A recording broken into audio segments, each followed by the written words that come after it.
രാവിലെ തന്നെ കുറച്ച് റസ്ക് ഉണ്ടായിരുന്നു, അതെടുത്ത് കഴിച്ചു. പിന്നെ കുറച്ച് അമ്പലത്തിലെ അവൽ കിട്ടി, അത് കഴിച്ചു. പിന്നെ കുറച്ച് റെഡ് ഹൽവ കിട്ടി, അതിരുന്ന് കുറച്ച് കുറച്ച് കഴിച്ചു. പിന്നെ കുറച്ച് അമ്പലത്തിലെ പായസം കിട്ടി, അത് കഴിച്ചു.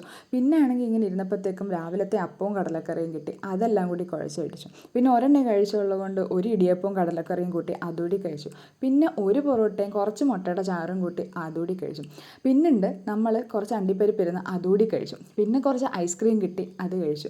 പിന്നെ ആണെങ്കിൽ കുറച്ച് കോക്കനട്ട് ബർഫി ഉണ്ടായിരുന്നു, അതെടുത്ത് കഴിച്ചു. പിന്നെ ഉച്ചയ്ക്ക് ചോറും അവിയലും ബീട്രൂട്ട് രസവുമായിരുന്നു, അതുകൂടി കഴിച്ചു. പിന്നെ കൊല്ലപ്പം ഉണ്ടായിരുന്നു, അത് കഴിച്ചു. പിന്നെ എന്തോ ഒരു മിക്സ്ചർ ഉണ്ടായിരുന്നു, അത് കഴിച്ചു. പിന്നെ കുറച്ച് 50-50യുടെ ബിസ്ക്കറ്റ് ഇരുന്ന് അതുകൂടി കഴിച്ചു. പിന്നെ വീട്ടിൽ പാലട പായസം വെച്ചിട്ടുണ്ടായിരുന്നു, അതെടുത്ത് കുടിച്ചു. പിന്നെ പുറത്ത് പോയപ്പോൾ കോഫി ബോബ കഴിച്ചു, പെരി പെരി മോമോസും കഴിച്ചു. പിന്നെ ലേശം അവിൽ മിൽക്ക് കൂടെ അങ്ങോട്ട് തട്ടി. പിന്നെ വീട്ടിൽ വന്നപ്പോൾ ഫ്രൈഡ് ചിക്കൻ ഇരിക്കുന്നു KFCയിലെ, അതെടുത്ത് കഴിച്ചു.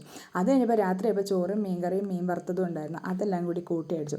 പിന്നെ വേണ്ട ആ മീൻ പാത്രത്തിനകത്തേക്ക് ഇത്തിരി ചോറ് ഇട്ടിട്ട് കുഴച്ച് ഇതിലോളം ചോറുകൂടെ അങ്ങോട്ട് കഴിച്ചു. അപ്പോൾ ഇന്ന് ഇത്രയേ ഉള്ളൂ.